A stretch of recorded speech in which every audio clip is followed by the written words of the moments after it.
ಆಯ್ತಾ? Yes sir. ಒಂದು ನಿಮಿಷ. ಹಾಂ,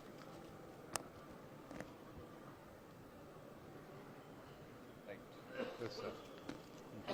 ನಾವೇನು ಹೇಳ್ಬೇಕು ಇವಾಗ? ಇದು ನಿಮ್ಮದು.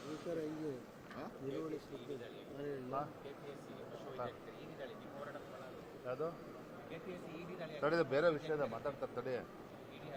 ತಡೆ ಗುರು, ಬೇರೆ ವಿಷಯದ ಮಾತಾಡ್ತಾರೆ. ಅದನ್ನು ಹೇಳ್ತೀನಿ, ಅದು ಕ್ವಶನ್ ಕೇಳ್ರಿ. ಇವಾಗ ಸದ್ಯಕ್ಕೆ ಇದು ಫಸ್ಟ್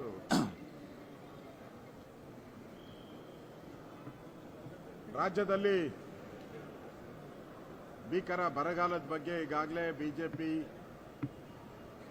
ಒಂದು ಅಧ್ಯಯನದ ವರದಿಯನ್ನು ಕೂಡ ಕೊಟ್ಟಿದ್ದಾರೆ. ನಾನು ಕೂಡ ಹೋಗಿದ್ದೆ, ಅಧ್ಯಕ್ಷರು ಕೂಡ ಒಂದು ಟೀಮ್ ಮಾಡಿಕೊಂಡು ನಾವೆಲ್ಲ ಪ್ರವಾಸ ಮಾಡಿದ್ರಿ. ರೈತರು ಸಂಕಷ್ಟದಲ್ಲಿದ್ದಾರೆ.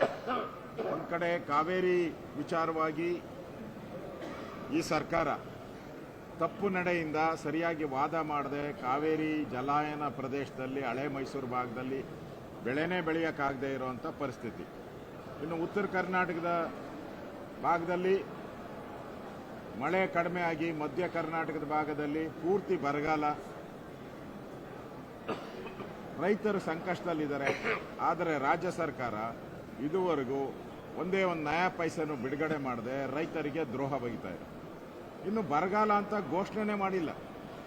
ನಾಳೆ ಏನೋ ವರದಿ, ಏನೋ ಬರಗಾಲದ ಬಗ್ಗೆ ನಾಳೆ ಪರಮೇಶ್ವರ್ ಅವರು ಸ್ಟೇಟ್ಮೆಂಟ್ ಕೊಡೋರಿದ್ದಾರೆ. ನಾಳೆ ಯಾವ ಪುರುಷಾರ್ಥಕ್ಕೆ ಸ್ಟೇಟ್ಮೆಂಟ್ ಕೊಡ್ತೀರಾ? ನೀವು ಬರಗಾಲನ ಅಂತಾನೆ ಘೋಷಣೆ ಮಾಡಿದಿರಾ, ಸ್ಟೇಟ್ಮೆಂಟ್ ಮಾಡಿ ಏನು ಉಪಯೋಗ? ಅದರಿಂದ ಸ್ಟೇಟ್ಮೆಂಟ್ ಮಾಡಿದ್ರೆ ನೀವೇನು ಹಣ ಬಿಡುಗಡೆ ಮಾಡಿದ್ದೀರಾ? ನೀವು ಸ್ಟೇಟ್ಮೆಂಟ್ ಮಾಡಕ್ ಮುಂಚೆ ಇಷ್ಟು ಹಣ ಬಿಡುಗಡೆ ಮಾಡಿದ್ದೀರಿ, ಇಷ್ಟು ರೈತರು ಸಿಕ್ಕಿದೆ, ಇಷ್ಟು ಜಾನುವಾರುಗಳಿಗೆ ಇಷ್ಟು ಗೋಶಾಲೆ ಕಟ್ಟಿದಿರಿ, ಏನೂ ಇಲ್ಲ. ಬರೀ ಸ್ಟೇಟ್ಮೆಂಟ್ ಅಲ್ಲೇ ಸರ್ಕಾರ ನಡೆಸ್ತಾ ಇದ್ದಾರೆ ಇವರು. ನಾವು ವಿಧಾನಸಭೆ ಒಳಗಡೆನೆ ಇದನ್ನ ಚರ್ಚೆ ಮಾಡಬೇಕು ಅಂತ ನಾವು JDS ಅವ್ರ ಜೊತೆನೂ ಕೂಡ ಮಾತುಕತೆ ಮಾಡಿದ್ದೀರಿ. ಕುಮಾರಣ್ಣ ಅವ್ರ ಜೊತೆನೂ ಕೂಡ ಸಮನ್ವಯ ಸಮಿತಿಯಲ್ಲಿ ಮಾತಾಡಿದ್ದೀರಿ. ಇವತ್ತು ರೇವಣ್ಣವರು, ನಮ್ಮೆಲ್ಲ ಕೃಷ್ಣಪ್ಪನವರು ಎಲ್ಲರೂ ಕೂಡ ನಾವು ಇವತ್ತು ಚರ್ಚೆ ಮಾಡಿದ್ದೀರಿ. ನಿಲುವಳಿ ಸೂಚನೆಯನ್ನು ಕೂಡ ಸನ್ಮಾನ್ಯ ರೇವಣ್ಣವರು ಇವತ್ತು ಬರಗಾಲದ ಬಗ್ಗೆ ಕೊಟ್ಟಿದ್ದಾರೆ. ಆದರೆ ನಮ್ಮೆಲ್ಲರ ದೃಷ್ಟಿ ಇರುವಂಥದ್ದು ಬರಗಾಲದ ಬಗ್ಗೆ ಚರ್ಚೆ ಆಗಬೇಕು, ಈ ಸರ್ಕಾರಕ್ಕೆ ಚೀಮಾರಿ ಹಾಕಬೇಕು ಅನ್ನೋದಿದೆ. ಆದರೆ ಕಳಂಕಿತ ಮಂತ್ರಿಯನ್ನ ಇಟ್ಕೊಂಡು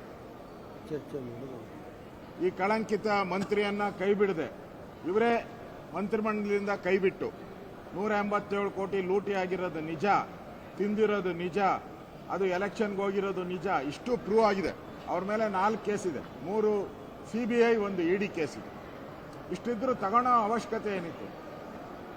ಆದ್ರಿಂದ ಆ ಒಂದು ವಿಚಾರವನ್ನ ಪ್ರಮುಖವಾಗಿ ತಗೊಂಡು ಅದಾದ್ಮೇಲೆ ಬರಗಾಲದ ಬಗ್ಗೆ ನಾವು ಚರ್ಚೆಗೆ ಹೋಗಬೇಕು ಅನ್ನೋ ತೀರ್ಮಾನವನ್ನು ಕೂಡ ಇವತ್ತು ನಾವು JDS ಜೊತೆ ಮಾತುಕತೆ ಆಡಿದ್ದೀರಿ. ಅವರು ಕೂಡ ಒಪ್ಕೊಂಡಿದ್ದಾರೆ. ಈ ಒಂದು ಭ್ರಷ್ಟ ಸರ್ಕಾರ, ಕರಪ್ಟ್ ಸರ್ಕಾರ, ಭ್ರಷ್ಟಾಚಾರಿಗಳಿಂದ ತುಂಬಿರೋ ಸರ್ಕಾರ ತೊಲಗೋವರೆಗೂ ನಮ್ಮ ಹೋರಾಟ ಮುಂದುವರಿಯುತ್ತದೆ. ಇವತ್ತೂ ಕೂಡ ನಾವು ನಾಗೇಂದ್ರ ಅವರನ್ನ ವಜಾ ಮಾಡೋವರೆಗೂ ಇವತ್ತು ಕೂಡ ಧರಣಿಯನ್ನ ಮಾಡ್ತೀರಿ. ಆದರೆ ಬರಗಾಲದ ವಿಚಾರನೂ ಕೂಡ ಮುಂದಿನ ದಿನಗಳಲ್ಲಿ ಅದನ್ನ ತೆಗೆದುಕೊಂಡು ಸರ್ಕಾರ ಮೊದಲು ಬರಗಾಲ ಅಂತ ಘೋಷಣೆ ಮಾಡಲಿ, ಆಮೇಲೆ ಸ್ಟೇಟ್ಮೆಂಟ್ ಮಾಡಿದ್ರೆ ಅದಕ್ಕೆ ಅರ್ಥ ಬರುತ್ತೆ. ಬರಗಾಲ ಅಂತ ಘೋಷಣೆ ಮಾಡದೆ, ಅನುದಾನ ಬಿಡುಗಡೆ ಮಾಡದೆ, ಬರಗಾಲ ಅಂತ ಘೋಷಣೆ ಮಾಡದೆ ಸ್ಟೇಟ್ಮೆಂಟ್ ಮಾಡಿದ್ರೆ ಅದು ಸರ್ಕಾರಕ್ಕೆ ಚೀಮಾರಿ ಹಾಕ್ದಂಗೆ ಆಗ್ತದೆ. ಅದರಿಂದ ನಾವು ಮತ್ತು JDS ಅವರು ಒಟ್ಟಿಗೆ ತೀರ್ಮಾನ ಮಾಡಿದಿರಿ. ಇವತ್ತು ಕೂಡ ನಾವು ನಾಗೇಂದ್ರನ್ನ ವಜಾ ಮಾಡಿ ರಾಜ್ಯ ಸರ್ಕಾರದ ಬೊಕ್ಕಸಕ್ಕೆ 187 ಕೋಟಿ ವಾಪಸ್ ಬರಬೇಕು. ಅಲ್ಲಿವರೆಗೂ ನಮ್ಮ ಹೋರಾಟ. ಮಾತಾಡಲಿ ಅವರು.